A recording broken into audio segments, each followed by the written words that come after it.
사랑하는 간 여러분, 오늘 말씀으로 주님의 은혜가 여러분 모든 사람 가운데 넘치기를 예수님의 이름으로 축복합니다. 아멘.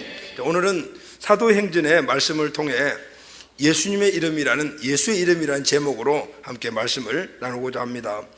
신약성경 사복음서에서는 예수 그리스도의 행적, 그리고 가르치심, 그리고 예수의 죽음, 부활, 성천 등 이런 것들이 쭉 기록이 되어 있습니다. 그런데 이 사복음서의 마지막을 보게 되면 항상 동일합니다. 공통적으로 너희는 가서 복음을 전하고 그리고 제자로 세우라, 이렇게 이야기하고 계십니다. 자, 사복음서 다음이 사도행전입니다. 사도행전에 오게 되면은 바로 예수님의 제자들이 예수님의 이 말씀을, 사복음서의 마지막 결론인 복음 전해라, 제자를 삼으라는 말씀을 듣고 이제 지역 민족 열방까지 나아가서 복음을 전하고 교회를 세우고 영혼을 구원하는 그런 내용들이 쭉 기록이 되어 있습니다. 그런데 여러분, 그렇다면은 사도행전은 제자들이 가서 모든 일들을 한 그 내용들이 기록되어 있기 때문에 제자행전이라고 해야 되지 않겠습니까? 그런데 사도행전이라고 말합니다. 왜 그럴까요? 여러분, 제자라는 말은 마데테스라는 말인데, 이 말은 가르침을 받은 사람이라는 뜻입니다. 다시 말하면 예수 믿고 구원받은 사람, 신자라고 이야기하잖아요. 신자에 머물지 않고 가르침을 받아서 바로 예수님과 동일한 사역을 할 수 있도록 만들어진 사람, 바로 제자입니다. 근데 제자는 그냥 제자가 되어서 그대로 주저앉아 있는 사람이 아니고 이제는 보냄을 받은 사람입니다. 그래서 사도는 아포스톨로스라는 말은 보냄받은 사람이란 뜻입니다. 다시 말하면은 어디요? 지역 민족 열방으로 보냄받아서 그곳에서 다시 영혼을 구원하고 제자로 세우고 교회를 세우고 또 그 사람들이 또 나가서 복음을 전하고 제자로 세우고 교회를 세우는 것, 이렇게 쭉 이어지는 이 내용들이 바로 사도행전에 기록이 되었는데, 누구를 통해서요? 사도들을 통해서 그렇게 되었습니다. 할렐루야. 그래서 제자행전이 아니고 사도행전이라고 말하는 것입니다. 오늘 본문 말씀을 보게 되면은 사도들을 통해서 초대교회가 이렇게 막 부흥을 하고 있었을 때 그때 고난이 찾아왔어요. 어려운 문제가 찾아왔습니다. 그런데 이 초대교회 성도들과 사도들은 이 문제를 잘 이겨나간 그런 내용들이 기록이 되어 있어요. 여러분, 복음이 전파되는 곳에서는 항상 박해가 따르기 마련입니다. 역사를 보게 되고 그리고 또 기독교 역사를 봐도 항상 이런 일들이 일어나고 있었어요. 세상에 처음 세워진 교회가 바로 사도행전의 초대교회입니다. 이 초대교회도 핍박과 고난이 계속해서 따랐어요. 그런데 이 초대교회가 받던 핍박과 고난은 현재 오늘 우리가 이 땅을 살아가며 신앙생활을 우리들이 겪는 그런 핍박과 고난과는 비교할 수 없는, 상상을 초월하는 것이었습니다. 그럼에도 불구하고 초대교회 성도들은 좌절하거나 낙심하지 않았습니다. 오히려 더 열심히 때묻지 않는 이 순수한 복음을 전한 걸 볼 수가 있어요. 그들은 이 복음을 가지고 있었기 때문에 당당했습니다. 할렐루야. 그 당당함은 세상과 타협하지 않는 삶의 모습으로 나타났어요. 그러니까 그들은 삶으로, 입술로 항상 복음을 전했던 것을 볼 수가 있습니다. 여러분, 교회의 위기와 핍박은 어느 때, 어느 시대든지 항상 있었습니다. 오늘 우리가 살고 있는 이 대한민국 이 안에 있는 교회들 안에서도 신음소리가 계속 들리고 있고, 여러 가지 문제, 그리고 외부적인 환경에서 오는 그런 여러 가지 압박 때문에 항상 이런 문제들이 일어나고 있어요. 또 교회 밖에서는 교회를 향하여 비판하는 소리가 높아지고 있어요. 자, 이럴 때일수록 오늘 교회와 성도는 예수 십자가의 복음을 굳건하게 붙잡아야 될 줄로 믿습니다. 왜냐하면 초대교회가 그 극심한 탄압과 그 어려움 가운데서도 바로 예수 십자가의 복음을 굳건하게 붙잡았기 때문에 결국 세상과 타협하지 않고 승리하며 교회의 본질, 그리고 성도수의 본질을 굳건하게 지킬 수가 있었던 것입니다. 바로 오늘 이 시대 우리에게, 이 시대 교회들에게 바로 이 말씀이 요구하고 있는 것입니다. 그래서 여러분, 이럴 때일수록 교회와 성도는 예수 십자가의 복음을 굳게 붙잡아야 되는, 게리그마, 다시 말하면 복음은 바로 교회의 본질인데 이 본질을 굳건하게 붙잡아야 되는 것입니다. 그래서 우리는 복음을 전해야 합니다. 교회 안에서 예배 부흥이 일어나야 합니다. 할렐루야. 말씀과 기도의 능력이 살아있어야 합니다. 아멘. 전도의 열기가 살아있어야 되는 것이죠. 이런 것들이 우리 크리스찬이 세상을 이기는 힘인 거예요. 세상의 사람들은 세상을 무엇을 가지고 이긴다고 생각합니까? 돈, 명예, 지식 이런 걸 가지고 세상을 이길 수 있다라고, 세상을 제압하면서 살아갈 수 있다고 생각을 합니다. 그런데 여러분, 그리스도인들은 그런 것을 가지고 세상을 이길 수가 없어요. 오늘 우리는 복음의 능력으로 무장해야 합니다. 할렐루야. 말씀과 기도의 능력으로 무장하고 그것을 가지고 크리스찬의 삶을 세상에서 삶으로, 입술로, 전파함으로 말미암아 세상을 이기며 승리할 수 있게 되는 것입니다. 요즘 많은 분들이 만나는 분들마다 이야기를 해보면 좀 힘들다 이렇게 말합니다. 왜냐? 살아가는 이런 상황들이 힘이 들다는 것이죠. 여러분, 정말 맞습니다. 요즘 정치, 경제, 사회, 그리고 또 우리 청이나 청소년들의 다음 미래 세대를 보게 되면은, 아, 밝다, 정말 희망이 있다, 소망이 넘치는구나, 이런 생각을 하기가 좀 어려운 시대인 것 같아요. 모두가 뭐 절망적인 환경은 아니겠지만 그래도 보면은 뭔가 뚜렷하게 보이는 이 소망이 별로 없는 것 같아요. 신문지상이라든가 가끔가다 텔레비를 보게 되면은 그 안에서 일어나는 여러 가지 많은 것들은 정말 정치인이 저런 사람들인가, 백성들이 이렇게 해야 되는가, 이런 생각을 많이들, 그러니까 앞날에 대한 부분들에 대해서 생각할 틈도 없고 그리고 소망도 보이지 않는 거예요. 그래서 많은 분들이 만나면은 그래요, 힘들다 이렇게 얘기하는데 공감이 됩니다. 그러나 여러분, 우리가 알아야 할 것이 있습니다. 에덴 동산이 만들어지고 인간이 만들어지고 에덴 동산이 만든 이후에 어느 때 어느 시기 어디에서든지 힘들지 않는 인생은 한 사람도 없었습니다. 힘들지 않는 시기, 모든 것들이 순탄하게 다 그냥 잘 형통하게 살아가는 그런 시기는 하나도 없단 말이죠. 그것이 바로 세계 역사를 보건다, 아니면 기독교 역사를 보면 그것이 그대로 증명이 되고 있어요. 여러분, 하나님은 모든 인간들에게 고난을 허락하시고 그 고난을 통해서 하나님을 의지하게 만드십니다. 그리고 그 의지함을 통해서 하나님의 은혜와 은총의 축복을 받고 그리고 행복한 삶을 살아가며 사명을 이루가도록 하시는 거예요. 할렐루야. 여러분, 우리는 이미 죄에 오염되어 있어 예수 믿고 그렇게 구원받다 하더라도 이전에 그 옛사람의 속성을 그냥 갖고 있어요. 그래서 하나님의 관계가 계속해서 이루어지지 않으면요, 우리는 예전에 그 죄 아래 살던 그런 모습들을 그냥 살아갈 수밖에 없는 거예요. 그렇게 되면 하나님 관계가 멀어지죠. 그러면 하나님의 축복이 끊겨버리죠. 하나님이 우리에게 주신 지구한 사명과 축복을 잃어버리게 되는 거예요. 그래서 하나님은 어느 때 시기를 통해서 그 시대에 어떤 사람을 통해서 교회나 등등 이곳에서 시련을 주시기도 해요. 그래서 그 시련을 통해서 우리가 하나님께 나가기도 만드시고 그리고 하나님의 은혜를 다시 회복하게 만드시어 하나님이 주신 축복들을 누리게 하시는 거예요. 할렐루야. 그래서 우리는 우리 삶 안에 고난이 온다든가 역경이 온다든가 했을 때 그 본질이 뭔가를 알아야 되고 그리고 그것을 이길 수 있는 힘이 무엇인가를 우리가 알아야 되는 거예요. 그것이 무엇입니까, 여러분? 그것은 바로 예수 이름을 붙잡는 것입니다. 할렐루야. 그것을 오늘 우리에게 이 본문이 말씀하시는 거예요. 자, 여러분, 오늘 본문 말씀을 보게 되면 초대교회가 성장하고 있음에도 불구하고 역경과 시련이 따라왔습니다. 자, 사도행전의 전개 과정을 잠깐 한번 생각해 보면요, 사도행전 제1장은 사복음서의 지상 명령을 한번 다시 상기시킵니다. 그리고 2장에 오게 되면은 성령께서 강림하시죠. 그리고 3장에 오게 되면은 그 성령을 입은 제자들이 이제 사도가 되어서 이제 밖에 나가서 복음을 전합니다. 그리고 하루에 3,000명씩 회개하고 돌아오는 역사가 일어났죠. 그런데 이 과정 가운데서 3장에 보게 되면은 놀라운 큰 역사가 하나 일어나요. 그 역사가 뭐냐면은 성전 동편 아름다운 문이라고 하죠. 미문이라고 하죠. 미문 앞에 구걸하고 있던 남에서부터 선천적 안전뱅결이 이를 걷지 못하는 사람이 놀랍게도 걷게 되는 역사가 일어났습니다. 자, 어떻게 그 일이 일어났습니까? 베드로와 요한이 오후 기도 시간에 성전에 기도하러 올라갑니다. 그런데 이 사람을 보게 되었습니다. 평소에는 이 사람을 늘 봤겠죠. 그런데 그날따라 성령께서 감동을 주셨습니다. 그리고 그 안전병이를 보면서 마음에 불쌍한 마음이 생겼습니다. 그리고 또 하나 마음이 생겼는데, 아, 예수님의 이름으로 오늘 이 사람을 치유할 수 있겠구나라는 믿음이 왔어요. 그래서 그는 이 불쌍한 마음과 그리고 그 믿음을 가지고 이 안전병이 된 이 불구자에게 선포를 합니다. 믿음의 말을 선포, 유명한 말이지 않습니까? 은과 금은 내게 없거니와 내게 있는 것으로 내게 주노니 나사렛 예수 그리스도 이름으로 걸으라 그랬어. 할렐루야 하면 40년 동안 걸어보지 못한 이 사람이 일어나서 걷게 되었고 뛰기도 하는 역사가 일어난 거예요. 그러니까 어떤 일들이 뒤따랐습니까? 많은 사람들이 그것을 보고 베드로가 신통한 능력이 있구나 생각을 해서 사람들이 베드로에게 몰려왔어요. 그리고 그를 주목합니다. 이때 베드로가 이렇게 이야기를 합니다. 사도행전 3장 12절이죠. 우리가 읽은 4장 앞장에 있는 12절에 보게 되면 왜 우리를 주목하느냐, 마치 우리의 권능과 경건으로 일을 한 것처럼 우리를 바라보느냐, 이 일은 부활하신 나사렛 예수의 이름으로 일어난 일이다, 이렇게 말합니다.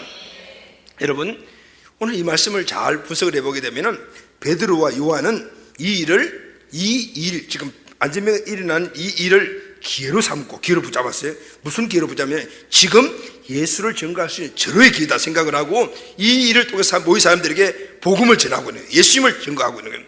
여러분, 세상에 하나님의 영광을 가로채고 자기의 유익을 취하려고 하는 사람들이 얼마나 많은지 모릅니다. 그런데 오늘 베드로와 요한은 바로 오직 예수입니다. 모든 것이 하나님, 예수님이다. 예수님이 다 하셨다. 예수님이 기적을 일으키셨다. 이 일은 예수님이 하신 것이다. 예수님이 누구시냐? 예수님은 하나님이시다. 예수님이 하나님이심을 어떻게 증명하느냐? 그분이 죽었다가 부활하셨기 때문이다. 이렇게 증명을 하고 있는 것. 여러분, 이것이 초대교회의 복음이고 그리스도인이 해야 될, 선포해야 될 바로 복음의 말씀인 거예요. 할렐루야. 사랑하는 가족 여러분, 그리스도인이 누굽니까? 그리스도인은요, 삶에 주어진 모든 기회를 예수 이름을 증거하는 기회로 삼는 사람이 크리스찬입니다. 할렐루야. 삶, 말, 행동, 이 모든 것들이 바로 예수를 증거하는 사람이 바로 크리스찬인 거예요. 성공했을 때는 그 성공한 것을 하나님께 영광을 돌림으로 말미암아 주의 이름을 증거하는 사람입니다. 어려운 상황들, 극심한 그런 고난들이 왔을 때 그것을 당당하게 이겨내므로 사람들에게 예수의 능력을 증거하는 사람이 크리스찬입니다. 사랑하는 가족 여러분, 우리 삶 안에 오늘 이 복음의 불길이 활활 타오르게 되기를 예수님의 이름으로 축원합니다. 아멘. 그런데요, 이상한 일이 일어났어요. 이런 일들을 하게 되면은 어떻게 해요? 안전병이가 일어나고 병이 나고 하면은 사람들에게 칭찬을 받아야 되지 않습니까? 그런데 반대 현상이 일어났어요. 이런 일은 세상에서 환영을 받지 못한다. 3장의 안전병이 사건 때문에 4장에 오면은 그 일을 한 이 사도들에게 어려움이 닥쳤어요. 유대 종교 지도자들이 베드로와 요한을 잡아가지고 이탈까지 감옥에 가두었습니다. 그리고 그 다음날 뭐라고 얘기합니다. 이렇게 말합니다. 너희가 무슨 권세로 누구의 이름으로 이 일을 행하였느냐라고 도리어 신문을 받게 됩니다. 예수님께서 이 땅에서 받으신 그런 비난, 고난, 이 사도들도 똑같이 듣고 받고 있는 것입니다. 여러분, 제자가 누구입니까? 사도가 누구입니까? 바로 예수님의 3대 사역을 하실 뿐만 아니라 예수님의 삶을 재현하는 사람이 제자입니다. 예수님이 받은 고난을 똑같이 받는 바로 그 삶을 그대로 살아가는 사람들이 바로 제자이고 사도인 것입니다. 40년 동안이나 걷지 못하던 장애인을 고쳐주었어요. 그러면은 칭찬받고 표창장 받아야 되지 않겠습니까? 그런데 그들에게 돌아온 것은 그런 것이 아니고 감옥이었어요. 감옥이었어요. 왜 그랬을까요? 그들은 이 기적 사건이 싫었습니다. 이제 그들이 누굽니까? 오늘 4장 1절 본문 말씀 보게 되면은 사도들이 백성에게 말할 때 제사장들과 성전 맡은 자와 사두개인들이 왔다, 이렇게 기록하고 있죠. 제사장, 성전 맡은 자, 사두개인들, 이들은 유대계 종교 지도자들입니다. 그런데 다른 말로 하면 소위 하나님을 최고로 잘 섬긴다는 사람들이, 이들이 핍박의 주인공들이었어요. 예수 잘 믿는 사람들 핍박한 사람 누군지 아십니까? 여러분, 불신자들이 예수 잘 믿는 사람들 핍박 안 해요. 예수 믿는 사람들, 예수 열심히 잘 믿는 사람들 보게 되면요, 진짜 예수 믿지 않는 사람들은 존경스럽게 봐요. 와, 저렇게도 예수 믿네. 그렇지만은 그걸 핍박하고 도리어 손가락질 하는 사람 누구냐면은 예수 믿는 사람들인 거예요. 더 극심한 핍박자가 어디냐면 교회 안에 있다. 보면 가장 가까운 사람들이 핍박자인 거예요. 하나님 일을 열심히 좀 하려면 길을 팍팍 꺾어놓는 사람들이 누구냐면은 바로 가까이 있는 사람들이에요. 오늘 예수 그들을 증거하는데 표창장, 상장을 주지 못할 망정, 하나님 믿는 이 최고로 잘 믿는다고 하는 유대 종교자들이 도리어 극심한 핍박자로 바뀐 걸 볼 수가 있어요. 여러분, 이 사실을 우리가 인지하는 게 중요해요. 있다라는 거, 있다라는 거죠. 여러분, 왜 사도들에게 시비하고 핍박했을까요? 2절을 보게 되면은 고침을 받았다, 안진병이 일어났다는 이 사실이 아니고 그 고침을 준 자가 누구인가? 사도들이 뭐라고 이야기합니까? 오늘 이 안진병을 일으킨 것은 내가 아니다. 누가? 부활하신 예수님이 그렇게 하셨다라고 이야기한 거예요. 지금 이 안진병이 일어났다는 것이 싫은 게 아니고 그가 누가 고쳤다는 이것이 이 유대 종교자들이 싫었어요. 그럼 여러분, 그 안진병이를 고치는 누굽니까? 예수님이십니다. 어떤 예수님이죠? 부활하신 예수님. 할렐루야. 근데 그들이 예수님을 죽였어요. 근데 그 예수가 지금 부활했다라는 거죠. 그 부활하신 예수님이 지금 일을 했다는 거죠. 근데 그게 너무 싫었어요. 예수가 다시 살아났다. 그 예수가 선천성 안전병을 일으켰다. 예수 그리스도의 부활은요, 이 유대교 안에 있는 종파들에게 있어서 커다란 위협이 되었어요. 왜냐하면 사람들이 이 복음을 듣고 그리고 안전병이 일어나는 걸 보고 막 모여들었기 때문이었어요. 기독교의 본질은 바로 십자가와 부활입니다. 할렐루야, 아멘. 십자가와 부활이 우리 기독교의 본질인 거예요. 이것이 기독교의 캐리그마입니다. 다시 말하면 본질, 복음이에요. 유대 종교자들은 예수를 십자가에 달아 죽이면 모든 것이 다 끝날 거라고 생각해요. 그런데 그 예수가 다시 부활해 살아났어요. 그런데 더 중요한 것은 그 이름을 믿는 자들에게 통해서 엄청난 역사가 일어나고 있는 거예요. 안전병이가 일어난 사건은 예수님이 부활하셨다, 예수님이 부활하신 그분은 하나님이시다라는 이 사실을 증명하는 사건이었어요. 그래서 유대 종교자들이 난리를 피운 거예요. 할렐루야 하면 이 사건은 단순한 사건이 아니라 유대교의 종파에 대한 엄청난 위협이 되었다 그 말입니다.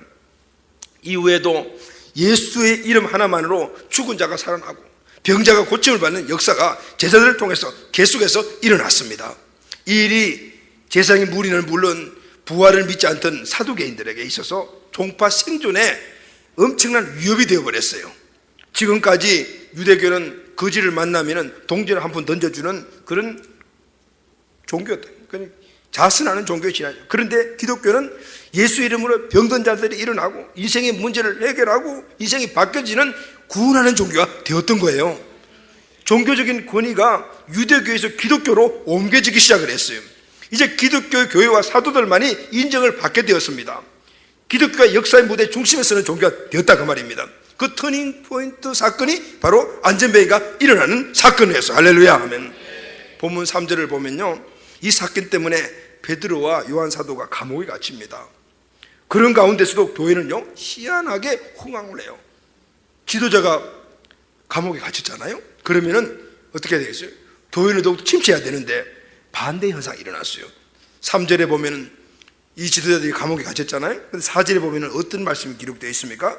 말씀을 들은 사람 중에 믿는 자가 많으니 남자의 수가 약 5천 명이나 되었더라고요.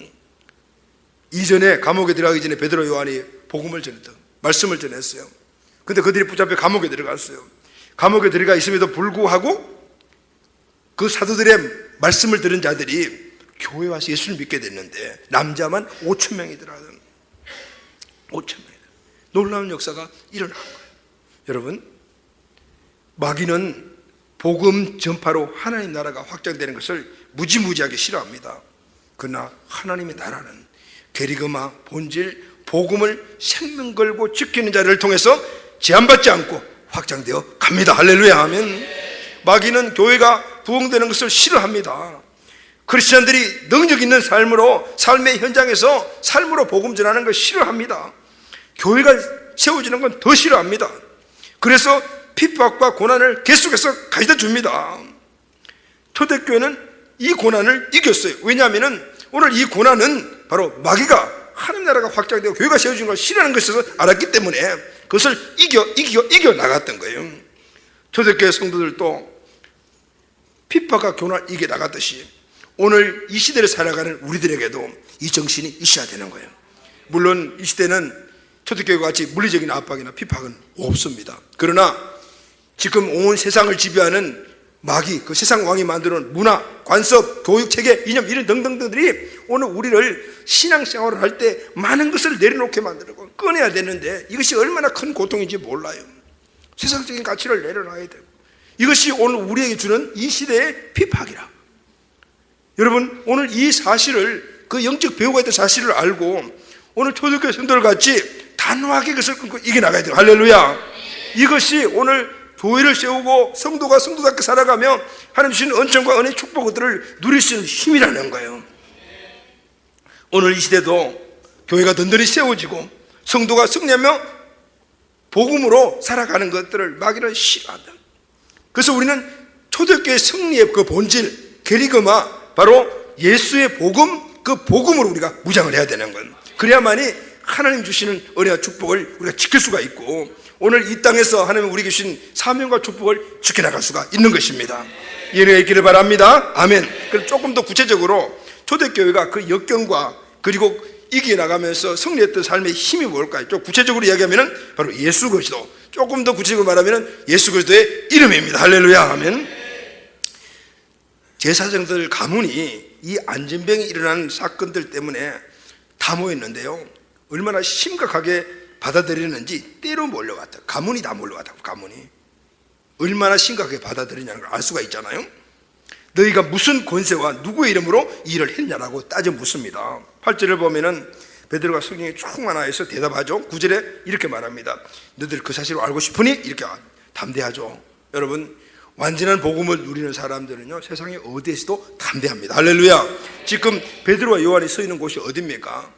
이스라엘의 최고의 권력기관, 사내들인 공회인데, 여기는 정치, 경제, 문화 뭐 다 지도자, 이게 다 모여 있는 거예요. 종교지들까지. 거기서 이렇게 담대하는 건 이 사람들이 누굽니까? 어부들이었대, 이전에는. 그런데 이렇게 담대한 거죠. 꿀리지 않아요. 왜냐하면 복음의 능력을 믿고 있기 때문에. 할렐루야. 아멘.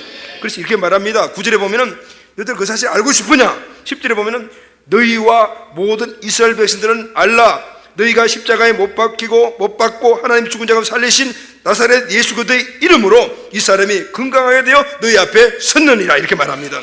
여기 중요한 이 9절에 단어가 알라라는 말이에요. 알아라 이 말이에요. 알아라. 무슨 말씀이냐면 너희는 알아라. 나면서부터 안전병이 된 이 자가 나사렛 예수의 이름으로 고침을 받았다. 그리고 지금 너희 앞에 건강에 서 있다. 너희들 두 눈 똑똑히 뜨고 보아라. 이 말씀인 거예요. 그러면은 알아라 이렇게 말했는데, 그럼 구체적으로 무엇을 알아라고 이야기했을까요? 두 가지를 이야기를. 첫째는 예수 이름이 능력이다. 이것을 알아라 그랬어요. 할렐루야. 오늘 말씀을 보게 되면요, 나사렛 예수 그리스도의 이름으로 그러죠. 나사렛 예수 그리스도 이름. 그냥 예수 그리스도 이름으로 하면 되는데 왜 그 앞에 나사렛이라는 이름이 붙었을까요? 그냥 예수 이름 하면 되는데 나사렛 예수 그리스도의 이름 이렇게 했어요. 여러분, 나사렛이라는 말은 신구약 성경 전체에 딱 두 번밖에 나오지 않아요. 그런데 이 기독교 역사에서 대단히 유명한 단어고 그리고 아주 중요한 단어입니다. 여러분, 나사렛은 갈릴리 바다, 갈릴리 호수 주변 지역을 이야기를 하는데, 그런데 이 나사렛 안에는 뭐냐면 특별한 뭐 명성지도 없고 관광지도 아니고 특산물도 없고 또 이 지역에서는 특별한 유명한 사람도 나오지 않은, 다시 말하면 별 볼 일 없는 곳, 지극히 평범한 곳, 그것이 바로 나사렛이었습니다. 예수님을 나사렛 예수라고 부른 것은 예수님을 존경스럽게 표현한 게 아니고 폄훼하기 위하여 붙인 이름이었던 거예요. 사도들이 말한 내용이 이겁니다. 너희들이 나사렛 예수라고 부르며 하찮게 여겼던 그 예수가 누군지 아느냐? 그분이 바로 하나님이시다는. 너희들이 폄훼했던 그 예수가 누군지 아느냐? 그분이 하나님의 아들이다는. 너희들이 모함에서 십자가에 못 박혀 죽게 했던 그 예수가 누군지 아느냐? 하나님이시다. 그 예수님이 어떻게 하나님이신지 우리가 알 수 있느냐니 3일 만에 죽었다가 부활하셨기 때문이다. 여러분, 세상에서 사람들은 죽으면 그걸로 끝나잖아요. 죽었다가 살아날 수 있는 사람은 없어요. 그러나 죽었다가 살아난 분은 사람이 아니고 하나님이라는. 그래서 예수 그리스도의 부활은 예수 그리스도가 평범한 사람이 아니고 하나님이라는 사실을 증명했다라는 거예요. 증명했다. 베드로가 유대인에게 한 말이 바로 이 말인 거예요. 죽었다가 다시 살아나셨다. 그래서 그 예수 이름 자체가 능력이다라는. 그 예수님의 이름이 병자를 고쳤다. 안전병을 일으켰다는 겁니다. 죽음을 이기신 예수님, 하나님이신 그분은 지금도 살아 계십니다. 할렐루야. 아멘. 지금 역사를 운행하고 계심을 믿으십니까? 그래서 그분 이름 자체가 능력인 것입니다. 예수가 능력이 아니고 예수 이름이 능력인 것입니다. 오늘 본문 10절 말씀 하반절을 보게 되면요, 너희가 십자가에 못 박고 하나님이 죽은 자 가운데 살리신 나사렛 예수 그리스도의 이름으로 이 사람이 건강하게 되어 너희 앞에 섰느니라 그랬죠. 단순히 예수가 이 사람을 건강하게 만들었다는 게 아니고 나사렛 예수 그리스도의 이름으로 이 사람이 구원을 받았다는, 병에서 구원을 받았다는 거예요. 그래서 여러분, 예수 이름이 구원의 능력입니다. 할렐루야. 여러분, 왜 예수 이름으로 명령하면 귀신이 두려움에 떨고 도망갈까요? 왜 예수 이름으로 병자에게 손을 얹으면 병이 떠나갈까요? 왜 예수 이름 선포하면 기적들이 일어날까요? 이유가 뭐죠? 마태복음 1장 21절 말씀을 보면요, 아들을 낳으리니 이름을 예수로 하라. 이는 그가 자기 백성을 저희 죄에서 구원할 자이심이라 하시니라. 예수란 이름은 하나님이 주신 구원의 이름이기 때문인 거예요. 그 예수 이름 안에 우리가 들어가게 되면은 하나님이 주신 모든 구원을 우리가 누릴 수가 있게 되는 거예요. 할렐루야. 예수 이름을 믿으면 오늘 우리가 구원받고 구원받은 자들이 누리는 축복을 다 우리가 누릴 수가 있다 그 말이에요. 아멘. 그런데 이 예수의 이름은 이미 구약에서 약속하신 이름이었어요. 이사야 7장 14절 말씀을 보면은 보라 처녀가 잉태하여 아들을 낳을 것이요 그 이름을 임마누엘이라 하리라. 그래서 이미 처녀 마리아에게서 한 아들이 태어날 것인데 임마누엘이라 하나님이 함께 하시다 바로 예수님을 이미 증명을 하고 예언을 하고 있는 걸 볼 수가 있어요. 이사야 9장 6절 말씀 보면은 좀 더 자세하게 말하죠. 한 아기가 우리에게 낳고 바로 그게 누구죠? 임마누엘 처녀에서 난 예수 그리스도 한 아들을 우리에게 주받되는데 그 어깨에 정사를 메었고 그 이름은 기묘자라 모사라 전능하신 하나님이라 영존하신 아버지라 평강의 왕이라 할 것이며 라고 합니다. 이렇게 예수 이름 안에는 모든 하나님의 약속이 다 보장되어 있고 우리가 예수님 이름 안에 들어가게 되면 하나님의 약속의 보장을 우리가 누릴 수가 있게 되는 거예요. 예수님의 이름은 우리의 죄 문제의 짐을 해결해 주는 약속의 이름임을 믿습니까? 아멘. 지옥 형벌을 명쾌하는 그리고 우리에게 평강을 주시는 약속의 이름임을 믿으십니까? 아멘. 그래서 예수 이름을 믿으면은 우리가 제사함을 받고 평강을 얻게 되는 거예요. 예수의 이름은 우리 신분을 바꿔주는 거죠. 요한복음 1장 12절 보면은 영접하는 자 곧 그 이름을 믿는 자에게는 하나님의 자녀가 되는 권세를 주셨으니 예수의 이름을 믿는 자에게는 하나님의 자녀가 되는 권세를 주셨다는 거예요. 그래서 그 이름 예수 이름 믿는 자는 하나님의 자녀가 되며 하나님의 자녀의 권세를 누리게 되는 것입니다. 아멘. 요한복음 14장 13절 말씀을 보면은 너희가 내 이름으로 내 이름이 누구죠? 예수라는 이름으로 무엇을 구하든지 내가 시행하리라 그랬어요. 누구의 이름으로 우리가 기도합니까 여러분? 예수 이름으로 기도합니다. 왜냐하면 그 이름은 응답의 약속이 하나님이 이미 주신 이름이기 때문입니다. 할렐루야. 그래서 그 이름은 바로 기도 응답의 능력의 이름입니다. 그래서 우리가 예수 이름으로 기도하면은 응답을 받는 것입니다. 그 이름은 살아있는 예수의 이름이기 때문입니다. 마태복음 18장 20절 말씀을 보면은 두세 사람이 내 이름으로 누구 이름으로? 예수 이름으로 모인 곳에는 나도 그들 중에 있느니라. 이건 교회를 이야기를 합니다. 그 이름 예수 이름은 교회 공동체를 지키는 이름입니다. 왜 그렇습니까? 예수님이 교회의 머리가 되시기 때문입니다. 그 이름은 교회 권세를 보장하는 이름이기 때문입니다. 사랑하는 가족 여러분, 예수님의 이름이 우리 인생의 모든 문제를 이기게 하는 능력의 이름을 믿으십니까? 그 예수 이름을 믿는 믿음 안에 살게 될 때 우리는 모든 인생의 문제를 해결받으며 그리고 하나님 주시는 모든 은총의 삶을 우리가 살아갈 수가 있습니다. 아멘. 자, 두 번째 그러면 너희는 알라라는 이 말의 의미는 뭘까요? 오늘 본문 12절 말씀을 보면은 다른 이로서는 구원을 받을 수가 없나니 천하 사람 중에 구원을 받을 만한 다른 이름을 우리에게 주신 일이 없음이자. 여러분 예수님의 이름은 구원의 이름이죠. 우리 인생의 모든 문제를 구원해 준 이름이죠. 병자가 구원받고 죄에서 구원받고 삶의 황에서 구원받고 다 받는. 근데 무엇으로 구원받습니까? 예수의 이름이라고 했어요. 예수의 이름. 다시 말하면은 우리 인생의 모든 문제를 구원할 수 있는 그 이름은 예수란 이름밖에 없다 그 말이에요. 믿습니까 여러분? 이것을 너희들이 알아라 이렇게 이야기를 하고 있습니다. 예수님은 예수님 이름 외에 그 어떤 능력의 이름도 구원의 이름을 주신 적이 하나님은 예수 이름이라는 이 이름 외에는 그 어떤 이름도 어떤 능력의 이름도 구원의 이름도 주신 적이 없다 그 말이에요. 그래서 여러분 능력과 구원을 이룬 이름은 오직 예수 이름 안에밖에 없습니다. 아멘. 그래서 여러분 오늘 교회와 성도가 항상 입을 열어 외쳐야 될 것은 이건 거예요. 오직 예수 이름만 외쳐야 합니다. 교회는 엉뚱한 것 외치면 안 됩니다. 왜냐하면 교회 생명이 복음이기 때문입니다. 교회가 만약에 복음을 외치지 않고 다른 것을 외치면 생명력이 떨어집니다. 교회가 존재하고 교회에 계속해서 생명을 공급하는 것은 복음이기 때문에 복음이 단절돼 버리면 생명이 끊어지니까 교회는 죽은 교회가 돼버리는 거예요. 이것을 증명해 주는 교회들이 유럽의 교회들인 것입니다. 그래서 교회는 어떤 상황에서도 어떤 어려움이 있더라도 오직 예수 복음만 외쳐야 합니다. 물론 예수의 복음을 외치는데 시대에 따라서 아름다운 그 맞는 옷은 입혀야 되겠지만은 그러나 본질은 절대 변하면 안 된다는 거죠. 여러분 교회가, 우리 성도가 복음을 외칠 때 세상의 소리보다도 더 크게 외쳐야 합니다. 여러분, 세상은 엄청난 큰 소리를 지금 내고 있습니다. 문화라는 것을 가지고, 교육체계라는 것을 가지고, 세상의 가치를 가지고 엄청 큰 소리를 내고 있어요. 그것에 우리가 복음을 외치려면 그 세상 소리보다도 우리가 더 크게 외쳐야 합니다. 그러기 위해서는 우리는 성령의 능력으로 복음을 외쳐야 되고요, 우리 삶의 현장에서 우리의 삶으로, 우리 입술을 통해서 복음을 전파해야 되는 겁니다. 할렐루야. 성도는 모든 구원의 이름, 예수 이름을 믿고 붙잡고 그리고 앞으로 나아가는 거예요. 전해야 되는 것입니다. 이것이 바로 성도와 우리 교회의 의무인 것입니다. 사랑하는 여러분, 예수님이 전부이십니다. 할렐루야. 오직 예수님이십니다. 아멘. 예수가 인생의 삶의 전부입니다. 아멘. 우리가 이렇게 외치면요, 세상은 이것을 보고 뭐라고 말합니까? 기독교가 너무 독선적이다라고 말합니다. 기독교는 너무 자기만 안다고 생각합니다. 왜 다른 종교는 여기도 구원이 있고 저기도 구원이 있다는데 기독교만이 예수 아니면 구원 못 받는다고, 이렇게, 그래서 기독교를 독선적이다, 그렇게 이야기를 합니다. 그런데 여러분, 기독교는 독선적입니다. 왜냐하면 기독교는 이 진리를 놓치면 그 자체가 생명이 없어지는 것이기 때문이에요. 기독교의 진리는 절대적인 것이기 때문에 우리가 이것만을 주장할 수밖에 없는 거예요.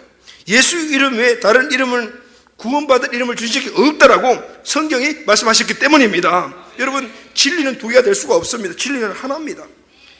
모든 것 다 양보한다 하더라도 오늘 이 진리는 절대 양보할 수 없는 거예요. 세상에 기독교가 너무 독선적이다, 너무 편협하다, 자기만 안다, 이렇게 이야기하더라도 우리는 진리이기 때문에 포기할 수가 없다고 말해요. 여러분, 이해가 되십니까? 아멘. 6.25 때 공산당이 예수 믿는 사람들 불러놓고 머리에 총을 겨누고 예수 이름 포기해라, 예수 안 믿겠다고 이야기해라, 그러면 살려주겠다 했을 때 수많은 우리 믿음의 선지들은 총을 맞고 그 자리에서 순교를 자청했대요. 왜 그랬을까요? 목숨 아깝지 않은 사람들이 어디 있겠습니까? 그러나 그분들은 예수 이름 안에 천국 문을 여는 열쇠가 있다는 것을 알고 있었기 때문이었어요. 이 땅의 삶이 전부가 아니라 천국 문을 열쇠는 예수 이름 안에 있고, 내가 예수 이름을 놓치게 되면 영원한 삶의 삶을 놓친다는 걸 알고 있었기 때문에 하나뿐인 생명 기꺼이 내어놓고 예수 이름을 지켰던 것입니다. 다른 이로서는 구원을 받을 수 없나니 천하 사람 중에 구원받을 만한 다른 이름을 우리에게 주신 적이 없느니라. 아멘. 이 말씀이 우리 기독교의 터입니다. 내 신앙의 바로 근간이 되는 것입니다. 구원받을 만한 다른 이름을 예수님 이름 외에는 주신 적이 없다라는 거. 할렐루야. 여러분, 오늘 이 말씀에 터에 굳건히 서서 흔들리지 않는 믿음으로 오늘 세상을 이기며 승리하시기를 주의 이름으로 축원합니다. 자, 우리는 알아야 합니다. 뭘 알아야 됩니까? 두 가지를 알아야 됩니다. 예수 이름은 모든 문제 구원의 능력이다. 그러므로 우리는 이 유일하신 예수 그들을 진리로 알고 절대 타협하지 않고 예수 그들만을 전해야 된다. 오늘 이것을 알아야 합니다. 이것이 우리가 인생의 모든 삶의 시장에 살아가는 삶의 승리의 원동력임을 믿으시기를 바랍니다. 아멘. 이제 이 승리케 하는 오늘 이 예수 이름, 이 예수 이름을 가지고 우리 모두가 이 땅에서 승리하시기를 바랍니다. 사도행전 4장 18절 말씀 보면 그들을 불러 경고하여 도무지 예수 이름으로 말하지도 말고 가지도 말라 하니, 예수 이름의 능력이 얼마나 강력했던지 세상 무리들이 도무지 그러잖아요. 절대로 예수 이름을 말하지도 말고 가지도 말라 아주 경고하고 협박합니다. 그때 베드로와 요한이 어떻게 이야기를 합니까? 19절에 보면은 베드로와 요한이 대답하여 이르되 하나님 앞에서 너의 말을 듣는 것이 하나님의 말씀을 듣는 거다. 옳은가 판단하라. 말도 안 되는 이야기 하지 말아라. 그래서 27절 이렇게 말합니다. 우리는 보고 들은 것을 말하지 아니했다고 아주 목을 탁 박아버립니다. 누구들 앞에요? 이스라엘 최고 지도들 앞에서 복음 전파에 나는 생명 걸겠다라는, 여러분, 이것이 교회의 생명입니다. 할렐루야. 핍박과 고난이 따른다고 복음의 전파를 멈춰버리면 심장이 멈추는 것과 똑같은 거예요. 심장 멈추면 죽잖아요. 오늘 교회가 복음 전파를 멈춰버리게 되면 교회 심장이 먹기 때문에 교회는 죽은 교회가 되는 것입니다. 그래서 초대교회 성도들은 이 사실을 알았기 때문에 복음 전파에 생명을 건 용감한 신앙인이 되는 거예요. 때로는 집에 쫓겨나기도 했고 사회에서 쫓겨났지만 오직 예수 이름의 복음을 놓치지 않았습니다. 재산을 몰수당하고 직장을 잃어도 오직 예수 이름을 포기하지 않았습니다. 매를 맞고 죽임을 당하고 사자들에게 찢기고 불이 그을로 몸에 태워지고 그래도 복음을 타협하지 않았습니다. 너희가 하찮게 여기는 예수가 누군 줄 아느냐? 그분은 하나님이시다. 그래서 죽음을 이기시고 살아나셨다. 지금도 살아계셔서 하늘 보좌에 계신다. 그리고 이 땅을 심판하러 오실 것이다. 그래서 그분의 이름은 능력의 이름이며 치유의 이름이며 구원의 이름이다. 온 우주가 그 앞에 무릎을 꿇을 수 있는 이름은 오직 한 이름, 예수 이름밖에 없다. 이것이 바로 초대교회 성도와 교회들의 캐리그마 복음이었어요. 그래서 이들은 절대 복음을 포기하지 않았다. 생명보다 귀하게 여겼다. 사랑하는 가족 여러분, 오늘 한국교회, 우리 교회, 우리들의 심장 속에 이 캐리그마 예수 복음이 살아있습니까? 교회 다니는 사람들 가운데 보면요, 요즘은 세상 권세 갖고 있는 사람도 많이 있습니다. 그러나 용기 있게 의롭게 그것을 드러내며 사는 사람들이 별로 없습니다. 돈 많은 크리스찬들도 많습니다. 그런데 그 돈을 가지고 의미 있는 삶을 사는 방법을 잃어버렸습니다. 지식 있는 그리스도인들도 많습니다. 그러나 너무나 소심합니다.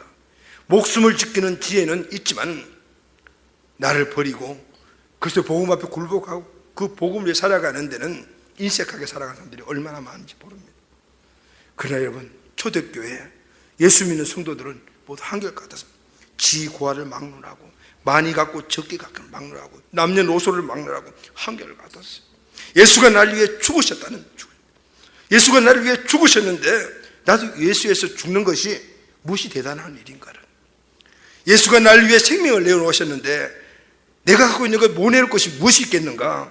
이들이 그들의 삶의 근간이요, 그들의 삶의 터이다.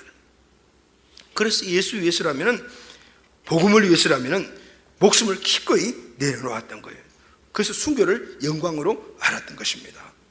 사랑하는 가족 여러분, 오늘 이 땅을 살아가는데 쉽습니까? 어렵습니까? 쉽지 않습니다. 예수 믿는 것 쉽지 않습니다. 여러 상황들이 내가 예수 믿는데 고민하게 만들고 유혹하고 그리고 떠나가도록 만드는 거예요. 여러분, 직장생활 아니면 사회생활 할 때 내 주변에 크리스찬들이 많이 있습니다. 혹시 그런 나랑 똑같은 크리스찬들이 혹시 나를 실망시키지는 않습니까?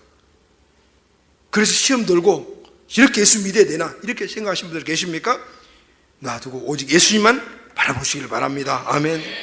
내 삶이 고통스러우면 고통스러울수록, 삶이 아프면 아플수록 오직 예수 이름의 능력만을 믿으시길 바랍니다. 주님께서 고쳐주십니다. 주님께서 회복시켜 주십니다.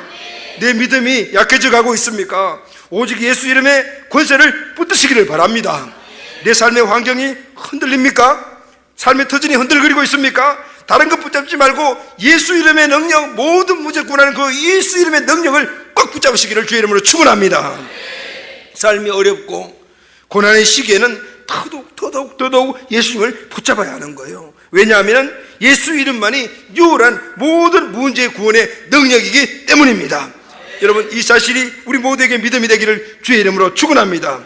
예수 이름 붙잡고 담대히 세상을 이기며 승리하는 우리 가족들이 다 되시기를 예수 그리스도 이름으로 축복합니다. 아멘.